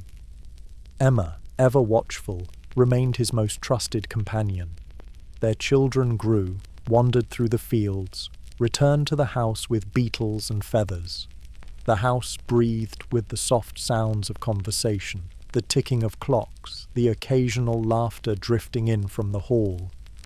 When the second edition of Origin appeared in 1860, it carried a few additions, an historical preface, a response to critics, and slight adjustments to terminology. Darwin listened to his readers, even those who disagreed. He was not unshaken, but he was steady. He understood that new ideas must be lived with for a time before they can be accepted, and so he let the work speak for itself, page by patient page. Debates arose in scientific societies and universities, but Darwin did not attend them. He heard of them through friends and correspondents, reading the summaries with interest, sometimes with amusement. His health remained uneven, his nerves delicate. The strain of public engagement, he knew, would only hinder his work. So he stayed in Kent, among the gravel paths and kitchen herbs, the dovecote and the greenhouse. He continued to collect data, not to defend his theory, but to expand it. He wrote The Variation of Animals and Plants Under Domestication, a detailed 2-volume study that supported the foundations of Origin with even more careful examples. He followed it with works on climbing plants, the fertilization of orchids, the expression of emotion in animals and man. Each book was an extension, not a departure, another thread in the quiet tapestry he had begun weaving decades earlier. By the mid-1860s, On the Origin of Species had passed through multiple editions and had been translated into several languages. Its presence in the world was steady now, not as a headline, but as a foundation. Younger scientists began their work with Darwin in mind, whether in support or opposition. The idea, once quietly born, had found its place in the quiet continuity of thought. And yet Darwin remained himself, modest, private, diligent. He did not seek titles or public honours, though some were offered. He valued conversation more than acclaim, and accuracy more than victory. His aim had never been to overturn, but to explain, never to unsettle, but to understand. And so, as the years turned and the gardens of Down House bloomed and faded with the seasons, Charles Darwin sat at his desk day after day, shaping thoughts into sentences, questions into experiments, doubts into slow, unfolding truths. The world had begun to listen, not to the noise of debate, but to the soft voice of a man who had looked closely and shared what he had seen, with care, with humility, and above all, with patience. In the quiet corridors of Down House, where sunlight slanted through sash windows onto wooden floors worn smooth by decades of footsteps, Charles Darwin grew older, not suddenly, but gently, like the soft waning of a summer's day. His life, now firmly set within the bounds of rural routine, unfolded in the company of his beloved Emma, his children, some still at home, some now grown and scattered, and a steady stream of books, letters, and careful observations. The fame that On the Origin of Species brought him did not much alter the rhythm of his days. He remained by nature and habit a private man. Visitors continued to arrive, some earnest in admiration, others armed with questions or counter-arguments, but all were met with the same quiet civility. Darwin was no firebrand. He answered not to provoke, but to clarify. His home became a sanctuary not only of science, but of temperate dialogue. And when he tired, as he often did, he would retreat to his study or take his familiar walk around the sandwalk path, footsteps slow, thoughts wandering in long spirals, as they always had. Within his family, he found his greatest comfort. Emma, steady and gracious, kept the household turning with quiet resolve. Their life together had not been free of sorrow. The loss of their children, especially Annie in 1851, remained a lingering ache. But it was a life built on deep mutual respect. They did not always agree. Emma's religious convictions, gentle though they were, often stood in quiet contrast to Charles's growing philosophical naturalism. Yet, even in these most delicate matters, they wrote to one another not in argument, but in love, each letter a soft unfolding of thought, shaped as much by care as by conviction. Darwin himself did not profess atheism, though his beliefs drifted steadily away from orthodoxy. He rarely spoke of them directly, preferring as ever to keep such reflections inward. He did not deny the possibility of a creator, but he grew increasingly skeptical of divine intervention in the mechanisms of life. It seems to me, he wrote in one of his many letters, that the old argument of design in nature as given by Paley fails now that the law of natural selection has been discovered. Yet he acknowledged, too, the limits of human understanding. He did not see doubt as weakness, but as a condition of honest inquiry. Religion, for Darwin, became less a question of belief and more a question of wonder at the complexity of life, the immensity of time, the strange and beautiful patterns unfolding in nature. He read the Bible still, on occasion, more out of habit than creed. He respected the beliefs of others, even as his own became more diffuse. His moral compass, always firm, remained rooted in kindness, patience, and an abiding sense of the interconnectedness of all life. The children, too, played their part in the texture of Darwin's later years. His daughters, particularly Henrietta, assisted him with editing and correspondence, reading drafts aloud, suggesting phrasings, helping to maintain the flow of work through bouts of illness. His sons, George, Francis, Leonard, and others, each found their own paths, some in science, some in service, each bearing in them something of their father's temperament, quiet intelligence, steady curiosity, and an aversion to bluster. The household at Down House became a gentle haven. Meals were regular, simple, and taken together. The garden, watched over by Darwin with the attentiveness of a steward, changed with the seasons. Crocuses in spring, roses in summer, the long drift of leaves in autumn. He watched the trees sway in wind, the birds nest in the hedgerows, the bees hum from bloom to bloom. Life, in all its quiet variation, unfolded around him, just as it had always done. Though his health continued to waver, he adapted his routine to its demands. He worked in short bursts, often lying down between tasks or taking air on the veranda. He wrote steadily, completing works on orchids, on insectivorous plants, on the effects of cross and self-fertilization, and on the movements of plants. Each book was an act of devotion, less to theory and more to the quiet intricacies of nature's design, revealed not in haste but in time.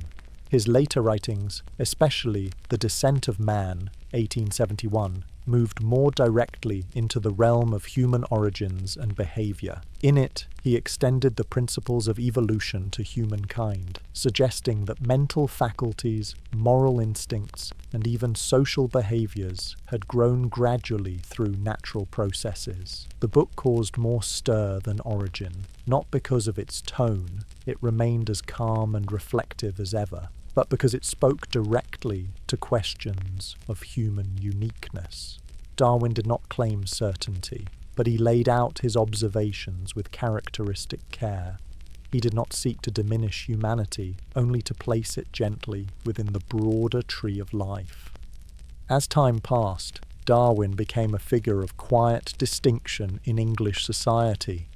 He declined most honours, accepting only those that came without pomp. He did not seek titles, though many were offered.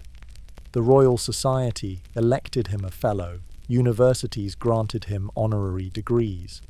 He received these gestures with grace, but never let them shape his identity.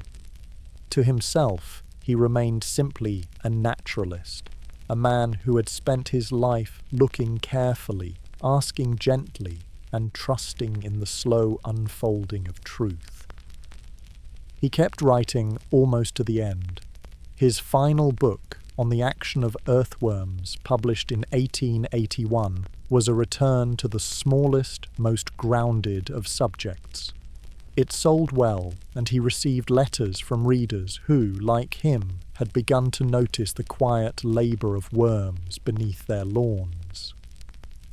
There was something fitting in that a life spent in the study of nature's great questions should conclude not with fanfare, but with a meditation on soil, decay, and renewal. And so the years drifted, soft and steady, like leaves falling in a still wood.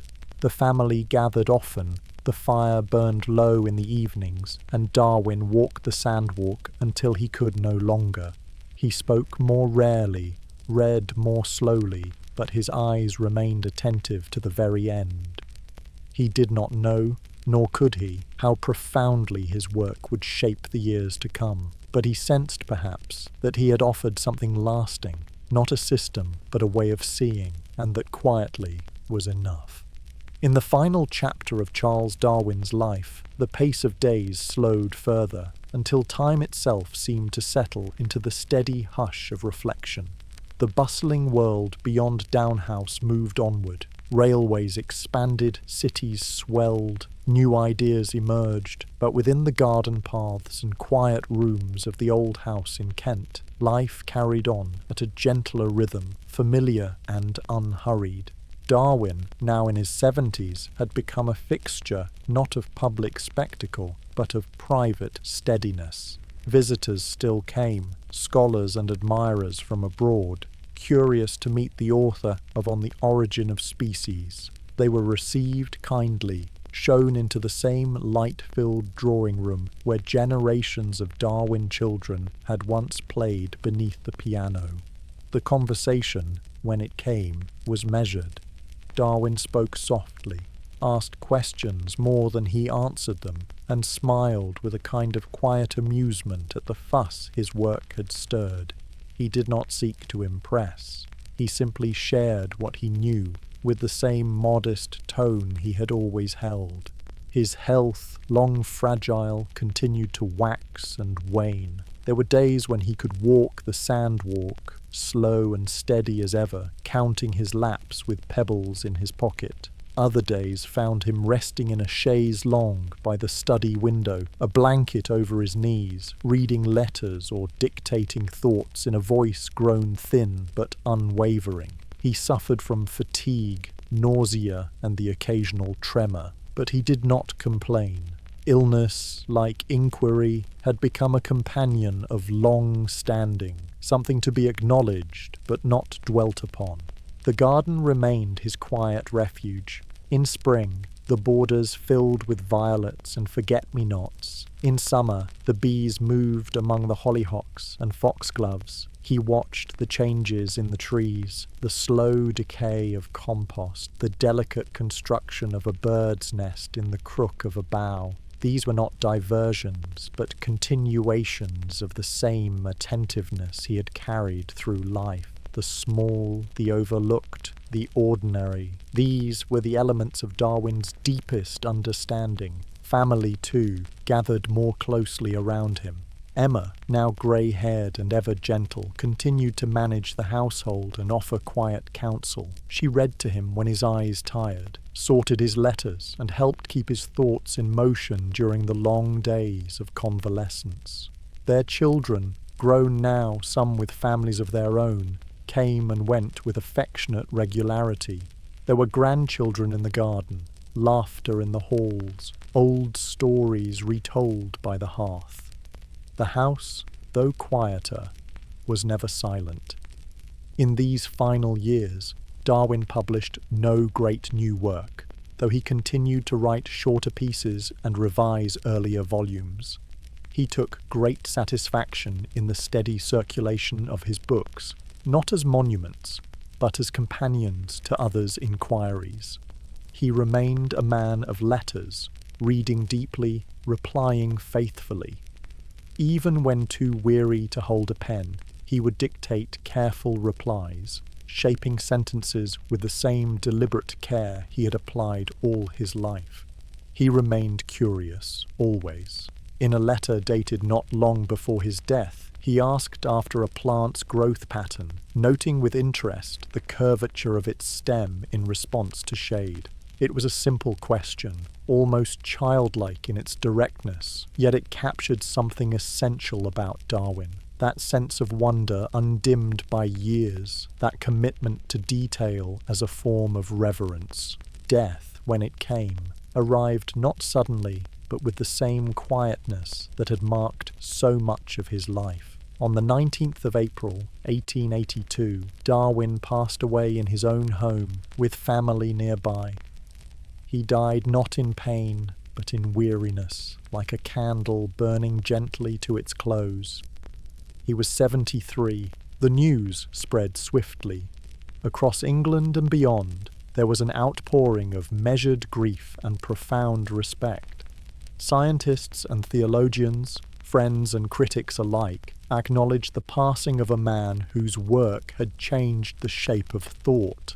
The family had intended a quiet burial in the parish church at Down, in keeping with his wishes, but others, friends, colleagues, and admirers, petitioned for something more.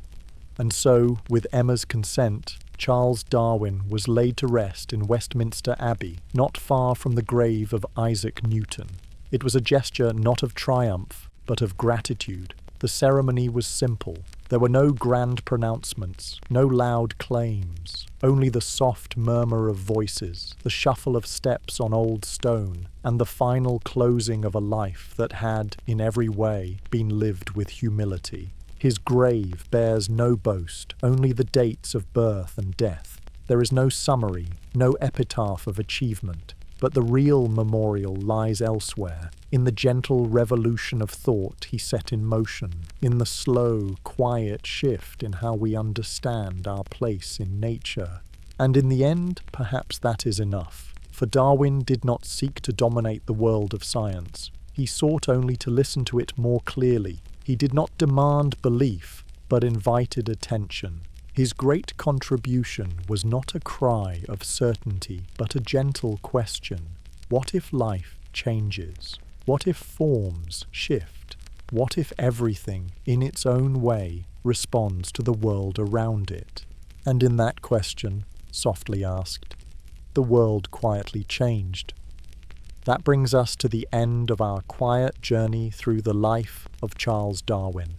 From the riverbanks of Shropshire to the windswept decks of the Beagle, from long walks in Kentish gardens to the soft rustle of correspondence by lamplight, Darwin's life unfolded, not with clamour or conquest, but with a deep and steady attentiveness. His legacy lies not in controversy or defiance, but in patience, in the careful watching of beetles and barnacles, the slow circling of thought, and the belief that even the smallest life, turned in the hand and looked at closely, has something to teach us. Thank you for joining me on this slow passage through time. If you've made it this far, I hope your eyes are heavy now, and that the gentle quiet of Darwin's world lingers in your thoughts as you drift into rest. Sleep well.